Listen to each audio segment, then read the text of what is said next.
Not every conversation needs to be loud. Not every disagreement needs to become hostile. And not every man is interested in spectacle. The society of ordinary gentlemen exists for those who believe that courtesy still matters, that restraint is a strength, and that how one conducts himself, especially when it is inconvenient, is a measure of character. This is not a platform for self-promotion. It is a place for thoughtful discussion, mutual respect, and personal accountability.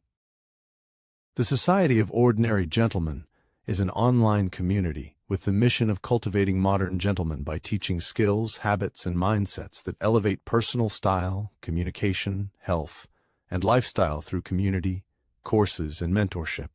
Membership is open to adults willing to uphold these standards. Welcome to the Gentlemen's Forum. I am your host, Anthony Bunton, and it is indeed an honor and pleasure to be with you guys today. Today, we have a gentleman who's been on here before, and it was such a pleasure talking with him before. And I asked him to come back on today because I've been talking to William for a while, and I know that he has just a tremendous atmosphere around him and the things that he's doing and stuff. The past couple of weeks, he's done some extraordinary things, and I wanted him to come on and share with us today. So, William, it's great to have you on the Gentleman's Forum again. Good to be on. Great. Before we get started, I don't want to catch you off guard, but the other day I was reading your post, and you were saying that you want to see some friends and family that you hadn't seen in a while, and you had a picture of you as a young man, and I commented.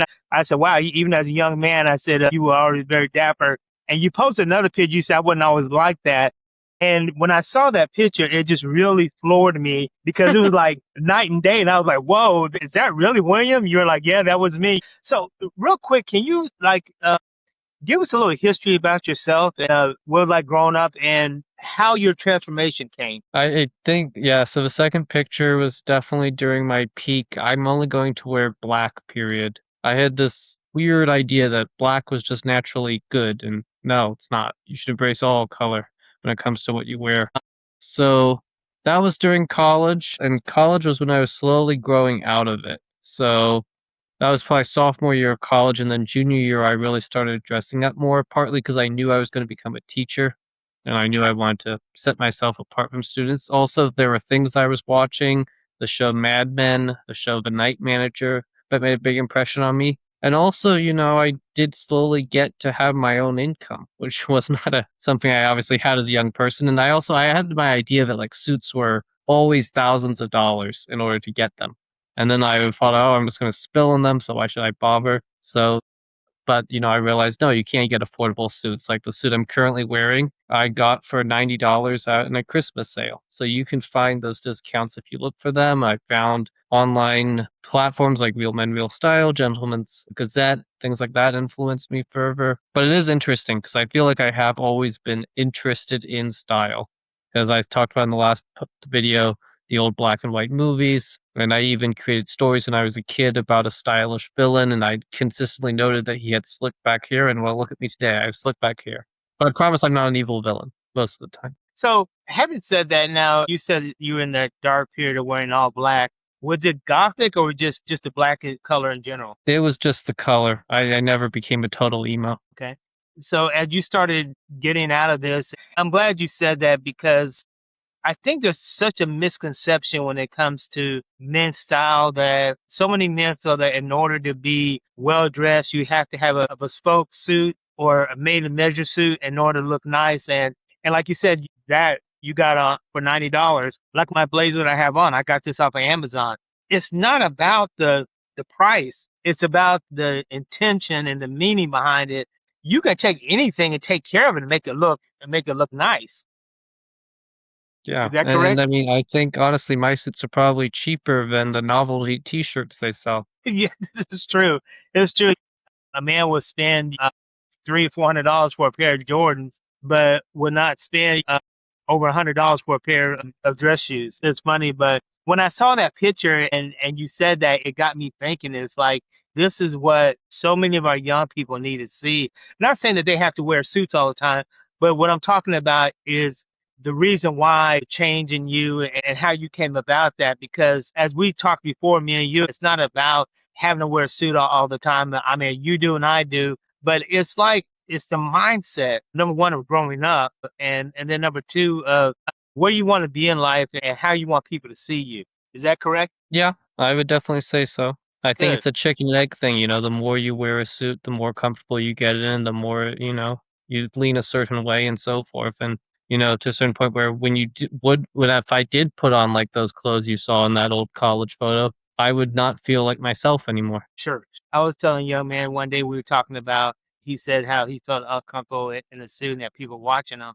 And I was like, what? I said, put it on, wear it at home for a while. Just wear it around the house. And then if you're worried about what people going to think about you, then go somewhere where nobody knows you. So that way, and then you don't have to worry about judgment because they don't know you. You don't know them. It doesn't matter. And he did that. He said that it helped him get past those stages of that uncomfortable feeling. Like you said, the more you wear them, the more it becomes natural. And you're like me that now, if I'm not in a suit, I feel out of place. Definitely. So now you're a teacher, and you've been teaching now for how many years? I would be going to my 6th year. Okay. And this year, are you going to be teaching some different stuff this coming year? I will be teaching AP European history for the first time. Okay.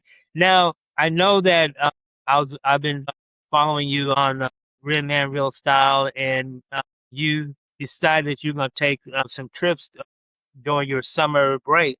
So what kind of things did you do on your trips? And more importantly, how were you dressed? What did you take on your trips? So I went to Cleveland, Ohio to visit the best friend of my mom's mother, my maternal grandmother, and she's married actually to a Holocaust survivor. So that is always a unique experience to get to talk to him and hear his perspective on things. I mean, he also has an amazing art collection, so it's really like stepping into like a modern art museum whenever you visit his house. So there's that.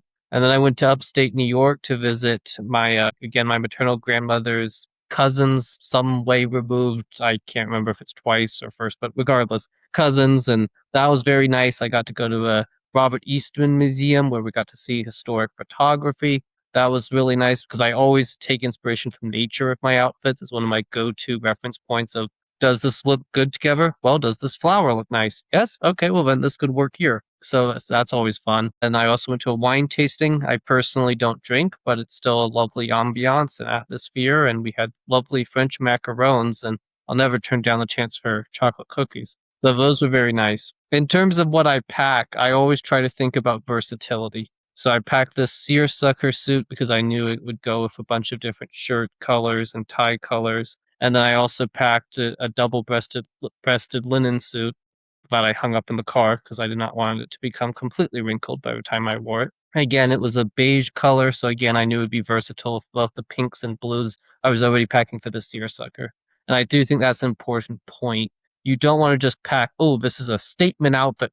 No, I can't wear anything else with it. You want to pack something that can have a lot of different combinations when you're traveling is important. And also things that can be stored well. So like seersucker does not wrinkle at all. This was in a suitcase for like 2 days and it really didn't need much ironing when I took it out. So having said that, how many suits did you say you took with you on your trip? I took 2. Okay. And but then you also paired them off with different shirts and stuff. Yeah, 2 suits, 1 sports coat. Okay. And that gave you several different outfits? Yes. And I see would this say 8 outfits. Yeah, and see, this is what so many men have a hard time understanding is that you don't have to have 15 suits, and you can take a couple of suits and pair them with some shirts and some ties and create several different outfits out of that one suit. And I think that's where so many men get that fusion in their minds that I don't want to wear the same suit every day. But the reality is you're not, because by you pairing shirts and ties and even pocket squares and lapel pins and stuff, you're constantly creating different looks each and every time. Is that correct? Yes, and I mean, right now I'm still traveling because I am not back in Topeka where I live full time. I'm still visiting my parents in Chicago.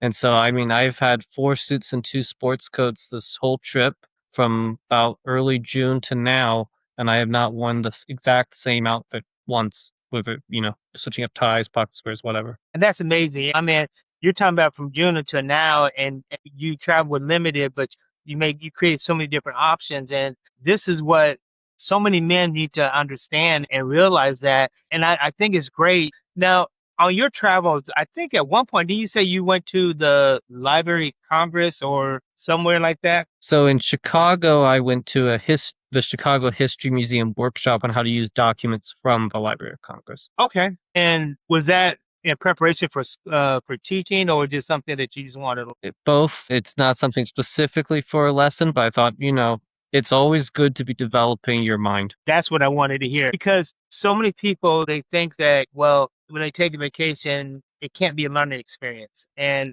even when I was growing up, my dad being in the military and everything, when we took vacation and stuff, he always tried to make it some type of learning experience as well. Like one year, we were living in Dakota, and my dad took us to Florida because we wanted to go to Disney World. But also while we were there, we went to Cape Canaveral to NASA. So yeah, we had some fun times at Disney World, but he also turned it into a learning experience by going to Cape Canaveral to see the NASA Space Center. So I like that because you took a break, but at the same time, you made it informative and educational for yourself, so you can also pass on to your students as well. Definitely, definitely. And that's something that was ingrained into me at a very young age as well. I was homeschooled, I think I mentioned in the previous one, till 11th grade. So whenever we went on trips, vacation trips, my mom was like, no, just because we're on a vacation trip doesn't mean we're done homeschooling. Well, why would that be the case? So she would always look at the museums in the area and we'd go to them. I remember going to Cape Canaveral after going on a Disney cruise, I think it was. So that was fun. And, we would always try to find the local things in the area. Sometimes they were not as historical as I would have liked, but they were always useful. So Sure, I definitely agree with that. sure. And I think it's important for parents to take that opportunity to also make learning fun for your children too. Like you say, you might have went to a museum, but it's educational, but you can also make it fun too. Picking out, like, if you look at a dinosaur exhibit, which one is a pterodactyl, what you make it fun, but you also make it learning. And I think so many parents have this misconception that, well, it's the summertime and they need a break from school. But I mean, me personally, I think, as you said earlier, we're constantly learning, we're constantly evolving. And if you want your children to excel and even yourself to excel, you need to constantly be feeding yourself that different knowledge. And even for yourself, you said that you went to a wine tasting presentation, but you don't drink. But it was just the fact of learning about it that you took turn it into a learning experience. And I think also you want, especially with small children, for them to think about learning as something that's just part of life rather than something you have to do during a set period. And if you do it during vacation, they will just think of it as part of life. Like I never thought once of like, why are we going to this art museum when we're on vacation? Obviously, I did look most forward sometimes to the gift shops, but even then, I would get historical nights and learn from that. I remember, and it's kind of funny. Today, I was creating a slideshow for my AP European class about the 30 Years' War, and I remember way back when I got some 30 Years' War toys from a museum and reenacted the wars as a kid. And now here I am creating lessons on it, right? So it always is coming full circle if you instill that at a young age. Sure. And in doing so, teaching your kids about the constant learning and everything, like you said, it doesn't become a chore for them. And I think that's where we tend to put in our kids' minds that learning is a chore and not something that, like you said, is a way of life. It's something we should be doing every day. And obviously, your parents were like my parents and made it a constant learning experience, a fun activity to do. My dad used to we go somewhere and then he used to question us on different things on the way back, just and it made it fun because it became a challenge for me and my siblings who can answer it quick or something. But now look back on it, it was a learning experience. And like I said, you went to this wine tasting, even though you don't drink wine, but you took the opportunity to learn something that you didn't know and to gain knowledge on it. And just because you don't do something and you don't use it doesn't mean it's not learning about is a bad thing. And I think so many of us are at that point where we think that just because we're adults now and we're not in school, we don't have to learn. But yet I see so many men complain about their jobs at work and their positions and why they're not selling or being promoted, but yet at the same time they're not trying to learn the latest things in their craft to excel. They've been doing the same thing for 10 or 15 years, so they continue to do that. Do you see this happening quite a bit? In terms of people not continuing to learn. Yes. Yes, I think there are some people who feel like, well, We've gotten our degrees. What more is there to learn? Or, we're good at X, so that means that we're just inherently knowledgeable about Y. And that's just not the case. I mean, one of my favorite quotes is all knowledge is precious whether or not it serves the slightest human use. And I think that that's really key. Every time you learn something, you can then apply it, so like go to the wine tasting. I will probably never ever drink in my life just for personal reasons. But, you can then use that to connect to someone you talk to who is passionate about it.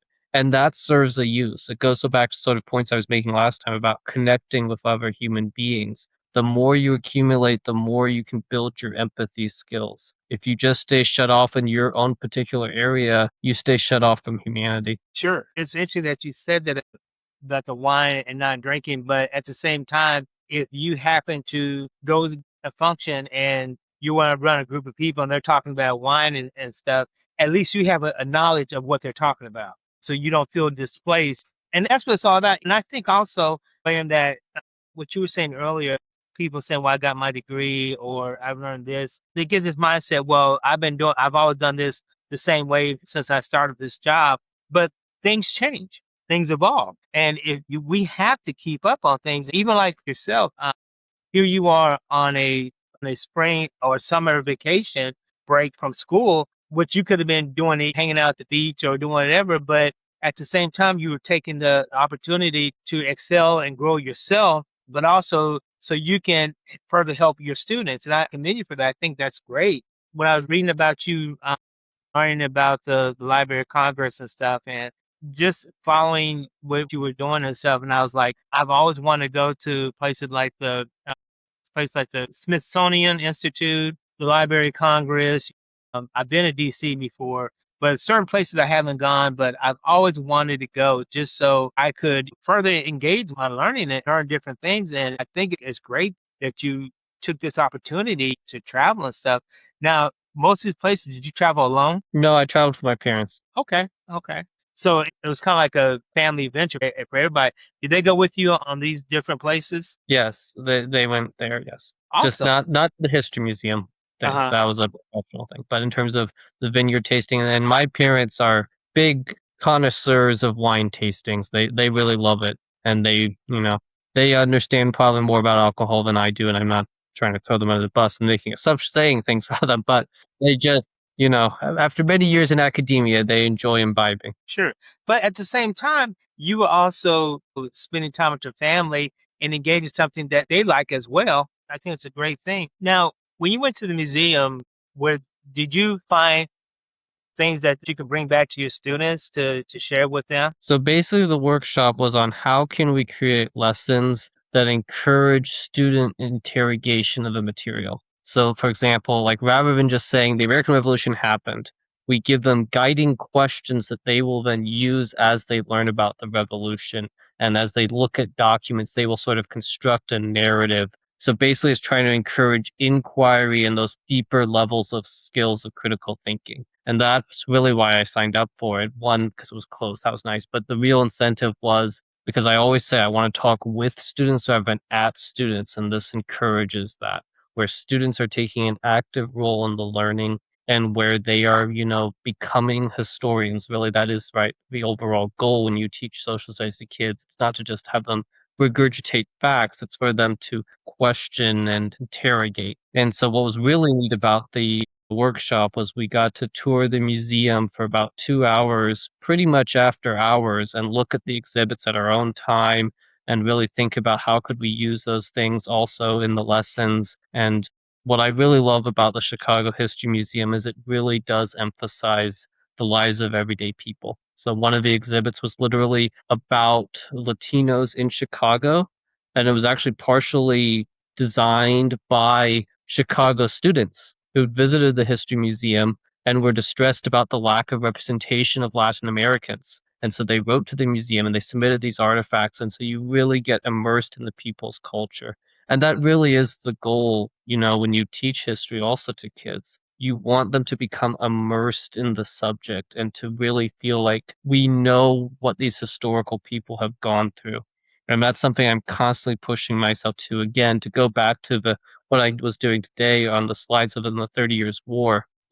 that's such a messy conflict, obviously over 30 years. I could just go like, okay, in this date this happened, this date this happened. But I spent about an hour this morning going through and trying to find as many firsthand accounts from that time period as I could to again create that immersive experience for students. Now, this is an endeavor that you've taken on your own to further learn about it so you can pass on to your students, correct? Yes. I think this is important because when your students find out that you have taken these steps on your own time to further gain knowledge yourself to pass on, I think that speaks volumes to them. And I think that also we lack, and well, I know from when I was growing up to now, a lot of our children, they don't know a lot of the history of our country anymore. It seems to be like slowly diminishing. I mean, a lot of kids, they don't even know what the preamble is. They can't, someone can't even recite the Pledge of Allegiance. I mean, a teacher like yourself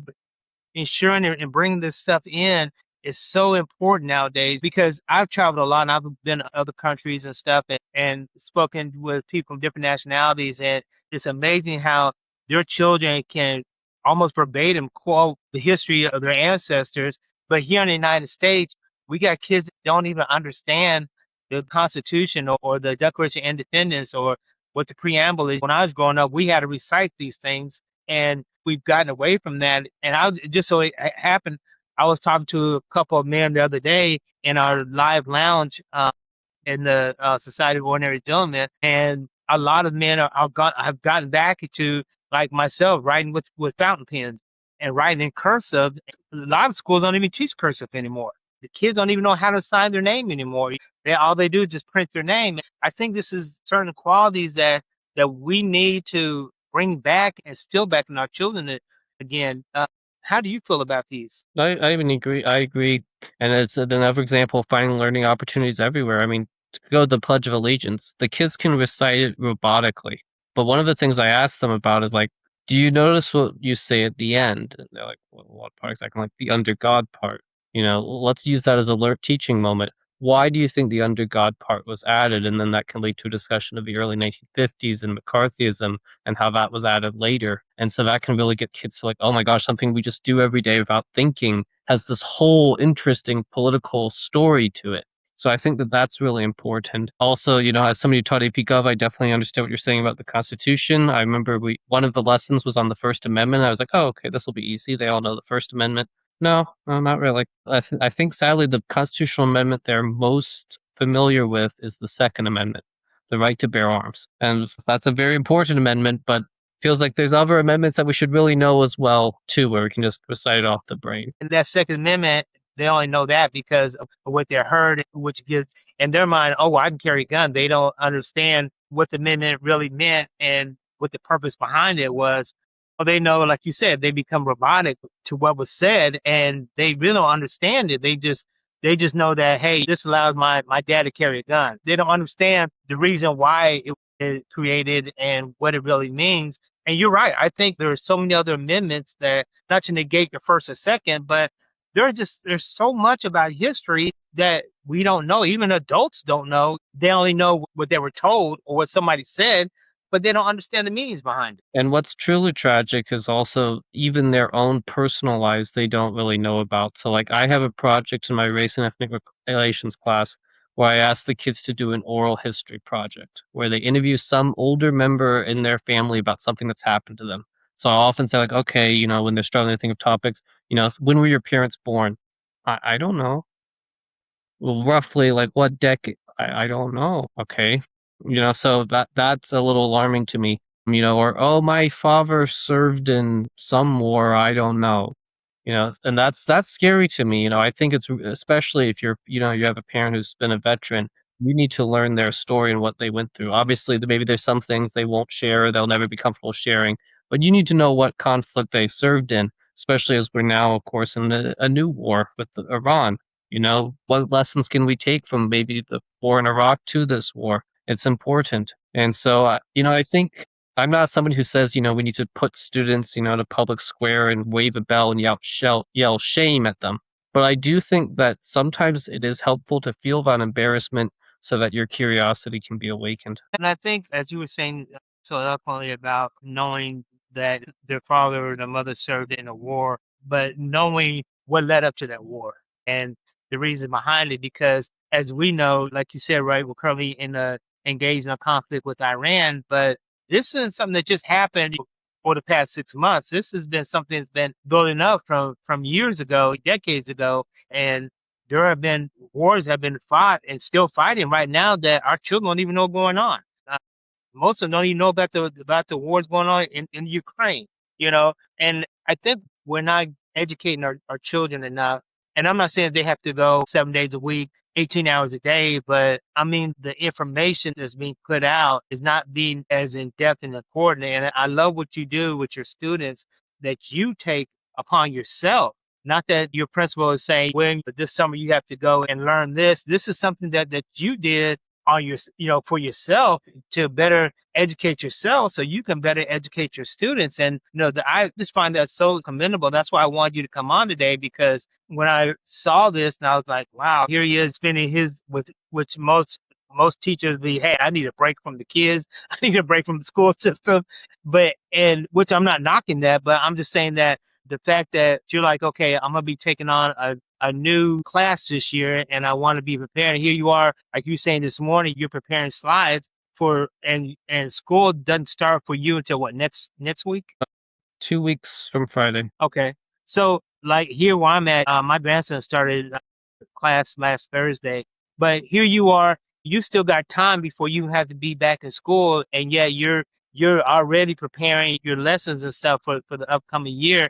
And I commend you for it. I think it's great. And but not only that, but just the fact that the way you were out traveling and every day you're out there in a suit, and so many men use it, well, it's too hot to wear a suit.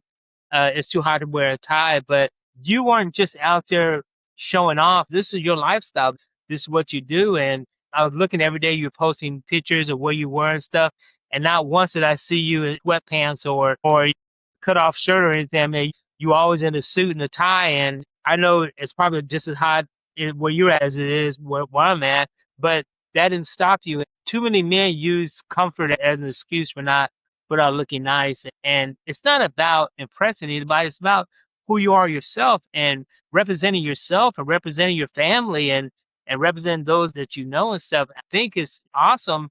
I enjoy talking to you and I enjoy the fellowship that we have because we have such in-depth conversations about things and the way that you carry yourself, present yourself. And we're two different generations, but yet here we are on the same page, the same wavelength when it comes to styles and conversations and stuff. And I wanted you to come on because I wanted men to see this, especially our younger men. And I started my journey about 5 years ago. I grew up there, but I never did take it seriously. But over the past 5 years, I really started getting into it and understanding the necessity and finding myself and who I am. And when I first met you on Real Man, Real Style, I saw that and I was like, I told you about the Society of Ordinary Gentlemen.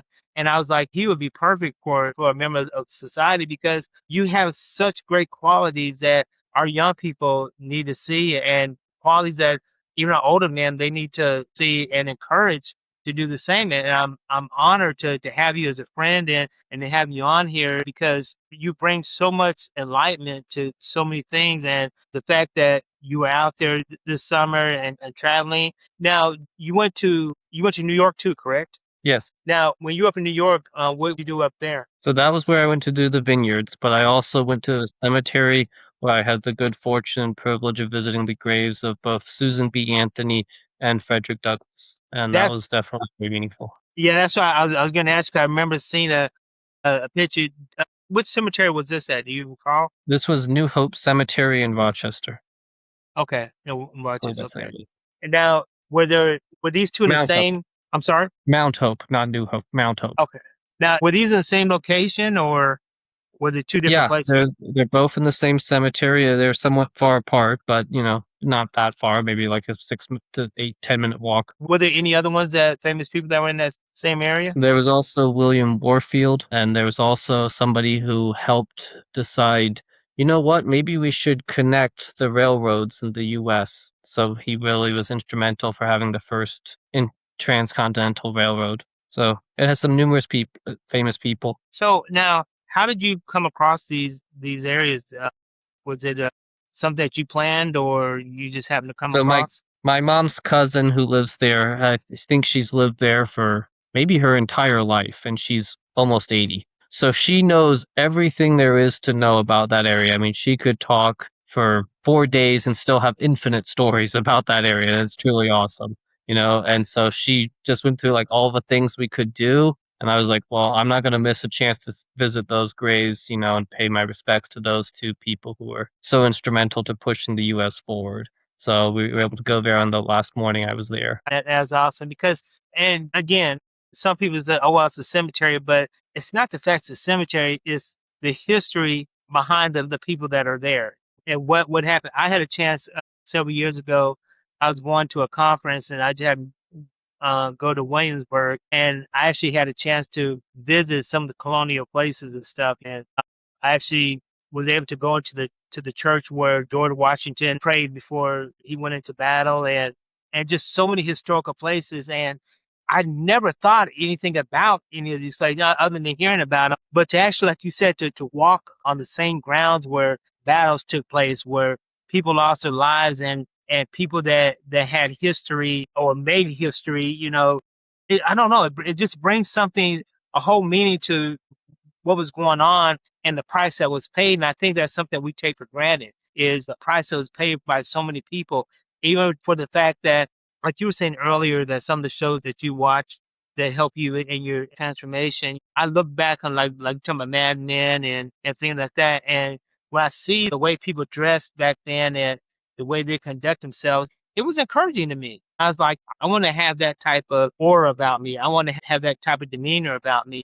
And I think if more people visit places of historical value and got to learn more about it, I think it not only would it educate themselves, but I think it give them more of a sense of purpose of what they're doing in life, and where they're going, and where they're heading. Do you find this in similar? Yeah, and I think one of the most striking things about visiting that cemetery was Susan B. Anthony's grave because it was so simple. And I kind of wondered to myself, you know, she's this titan of, you know, women's advocacy. Why is it so simple? So I researched it, and it's because she was a Quaker. So she did not believe in overly decorating things, having too much finery. And yet, I think that kind of gives her grave more power because people often decorate it with like "I voted" stickers or flowers, right? And so that's kind of a representation of how we can present ourselves simply, but still have an enormous impact. And I think that's really true when you visit cemeteries. Because, like, yes, there's maybe an ornate gravestone, but ultimately there's not much there. It's about what you bring to it and what those people brought to you. And that combination can truly be a poignant experience. So, would you recommend for parents uh, during their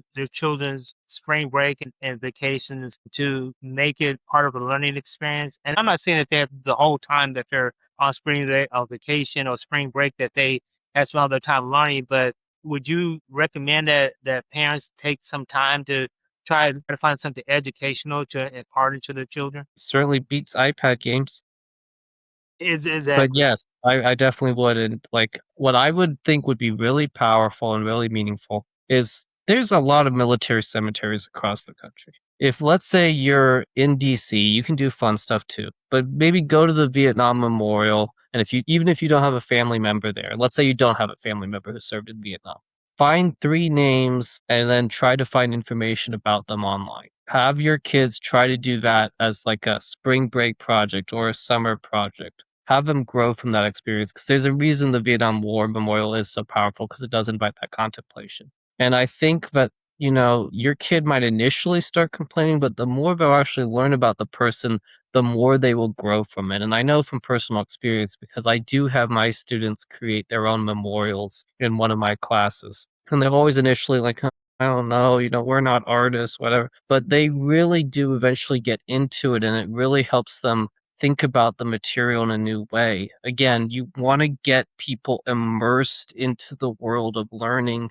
because that allows them to grow in empathy. If you just let them, you know, frolic on vacation and not charge their brain cells, then they're not growing. And we only have, you know, one chance at life. Why would we pass that up? Exactly. It's interesting you said that because when I was a kid, my dad was in the Air Force, we lived in Myrtle Beach, South Carolina on the Air Force Base. And so I lived there for several years. And after I got older, I moved back there for a while. And since then, I moved to Memphis, Tennessee. But I still like to go back to Myrtle Beach because I just love the area and stuff. They have on the old Air Force Base, it's no longer Air Force Base now, it's open to civilians, but they have built a memorial of the planes, and they have these like you said, you have the Vietnam Wall in D.C., but in Myrtle Beach they have these walls of all the service members that served during a certain period of time at the Myrtle Beach Air Force Base. And so a while back, me and my wife took my grandson to Myrtle Beach, and I didn't say anything to him. And he, I told him that I lived on the air base, and he's like, "Can we go through that? I wanted to see what it was like." So we drive through there, and as you come into the main gate, there is this big, it's called Warburg Park, and they got these A-10 planes and all this stuff up there, and they got these big walls. And so my grandson's like, "Well," he said, "what's that?" And I explained to him about it. So he said, "Well, what all these names?" I said, "These are people that served on the Air Force Base." And I didn't say anything to him. We were walking around, and he started looking at it, and he's like, "Papa, they're all in alphabetical order." I said, "Yeah." And so we got around to the B's, and he was looking at them, and he stopped and he froze. He said, "That person has the same name as yours." And I said, "Well, what does it say?" He said, it says Captain John R. Bunton III. He said, "Do you know him?" I said, "That's my dad." And he was like, his eyes got big. He goes, "That's my great grandfather." Like, yes. And so that opened up that dialogue. And then we started talking about the planes and stuff. So yeah, you're right. I mean, he left there with, yes, we were there on vacation. We went to the beach and everything. But that little bit, I mean, what I thought we were just going to drive through and show, we ended up staying there for like 3 hours. He was asking me about the planes, about my dad, and the planes that he flew and things like that. And he left it with such a knowledge of the history of the Myrtle Beach Air Force Base and his great grandfather. And even now he tells his friends all the time about it. So yeah, you're right. It makes a big impact. And it's more than, like you said, even whether it's a gravesite or a wall, those names are more than just names. There's the history behind it. And I want to leave this with you. There was a poem I read a while back about a man that was asked to do a eulogy for a friend of his that died, and he was trying to get inspiration. So he went to his wife's grave to try to get some inspiration for the eulogy. And he said that when he was there, he was looking at his wife's tombstone, and he saw he had her name, the day that she was born, the day that she died. And then he realized that it wasn't the day that she was born that mattered, and it wasn't the day that she died that mattered. What was important was that dash in the middle, and how we represent that dash in our lives. And our kids understand that, like Susan B. Anthony, what that dash represented, what she did, and the impact that she had on this country. Do you agree? Yes, and actually, it's kind of interesting you mentioned that in terms of a different context when we think about dashes. But the last video we watched in my race and ethnic relations class is about Vietnamese refugees after the war. And the Vietnamese woman is asked, "Do you consider yourself Vietnamese or do you consider yourself American?" And she says, "I consider myself both. I'm from Vietnam. I have my culture there, but I've also lived in America. And I owe so much to America." And so I see that hyphen between Vietnamese and American as a bridge, and I think that that's really important, whether it be your point about the years, where, the dash is sort of the bridge of the life we lead, or whether it be that dash, maybe it's our names, maybe we, take, the spouse's name, or maybe we're from a different country and we've moved. We are all on that bridge of life, and it's important that we navigate it well. Yeah, and I think that's great. That point you just made, that dash is, like you said, it has so much meaning. Like I said, whether it's the day you born, day you died, or what you did in between. But like you said, it can be that dash represents that you were born here, but you moved here. That little dash has so much meaning, and I think it's important, the history of those dashes that in everybody's life, the people that have gone before us.